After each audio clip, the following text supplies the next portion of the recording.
ang Pilipinas gusto palang bumili dati ng mga F-15 Eagle. Ito nga po mga idol ay mga eroplano na gawa ng Estados Unidos at kung nagkataon ay isa na ang Pilipinas sa pinakamalakas na Air Force sa buong Asya.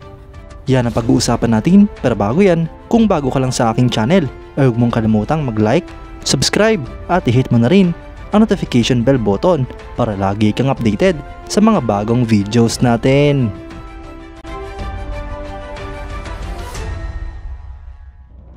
Nung kaumpisa pa lamang ng modernization program ng AFP ay plano na nga po nito na bumili ng mga McDonnell Douglas F-15 Eagle na mga fighter aircraft. Ngunit sa kasamang palad mga idol ay hindi nga po ito natuloy dahil may kamahalan din ng presyo ng mga eroplanong ito. At hanggang sa ngayon mga idol ay wala pa nga rin pong primary fighter aircraft ang ating bansa. Kung nagkataon mga idol at natuloy ang proyektong ito ay siguradong isa na ang Pilipinas sa pinakamalakas na Air Force sa buong Asya. Dahil nung panahon nga pong iyon ay kinukonsidera ang F-15 Eagle bilang isa sa pinakamalakas na fighter aircraft sa buong mundo. Ang McDonnell Douglas F-15 Eagle ay isang American twin-engine all-weather tactical fighter aircraft na dinisenyo ng McDonnell Douglas na ngayon ay Boeing na. Matapos nga pong tignan ang mga proposals, ang United States Air Force ay pinili ang McDonnell Douglas design noong 1969 upang ma-meet ang service need para sa mga dedicated air superiority fighter. Ang eroplanong ito mga idol ay unang lumipad noong July 27, 1972 at ni-introduce naman noong January 9, 1976. Sinimulan nga po itong i-produce noong 1972 hanggang 1997 at meron nga pong mahigit sa 1,200 units ang mga nagawang ganito. Sa kasalukuyan mga idol, ang tanging operators nito ay ang Israel, Japan, Saudi Arabia at United States. Kung napasama nga po dito ang Pilipinas mga idol, ay siguradong isa na ang Pilipinas sa pinakamalakas na armed forces sa buong mundo. Ang eroplanong ito mga idol ay pinapalipad ng isang crew. May haba nga po itong 19.43 meters, wingspan na 13.06 meters at height na 5.64 meters.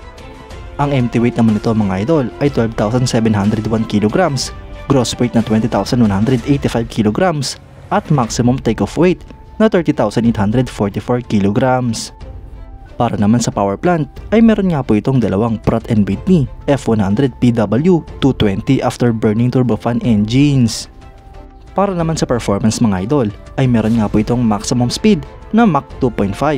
May combat range ito na 1,061 nautical miles, ferry range na 3,000 nautical miles at service ceiling na 20,000 meters. Para naman sa armament mga idol ay meron nga po itong isang 20mm M61A1 Vulcan 6 barrel rotary cannon na may 940 rounds. Para naman sa hard points ay meron nga po itong total na 9 na hard points na pwedeng lagyan ng mga rockets, missiles at bomba. Ang ilan nga po sa mga missiles na dinadala nito mga idol ay ang AIM-7 Sparrow, AIM-9 Sidewinder at AIM-120 AMRAAM. Para naman sa avionics mga idol ay kumpleto nga po ito ng radar at countermeasures. Mga idol, isa nga po ang eroplanong ito sa pinakamalakas na eroplano hanggang sa kasalukuyan sa buong mundo. Kaya't marami pa nga po ang mga bansa na tumitingala sa eroplanong ito at isa na nga po dito ang Pilipinas. Sayang lamang mga idol at hindi nga po natuloy ang plano ng Pilipinas na bumili ng sarili nating mga eroplano na kagaya nito. Kung natuloy nga po ito mga idol, ay dati pa sana malakas ang Air Force ng ating bansa at sa ngayon ay siguradong mas malakas pa ang Pilipinas. Ngunit ganyan talaga ang tadhana mga idol. Siguro ng mga panahong iyon ay hindi pa talaga para sa Pilipinas ang mga F-15 Eagle. Ngayon nga po na mayroon pang acquisition project para sa mga multi-role fighter aircraft ng ating bansa ay sana matuloy na sa pagkakataong ito ang proyekto. Alin nga po sa F-16 o Just 39 Gripen ang mapili ng Philippine Air Force at ng AFP ay panalo pa rin dito ang ating bansa dahil sa kauna-unahang pagkakataon ay magkakaroon na tayo ng pure na mga fighter aircraft. Kayo mga idol, anong masasabi nyo? Comment down below for your thoughts and opinions. At yan nga lang po ang pag-uusapan natin ngayon mga idol. Maraming salamat sa panonood.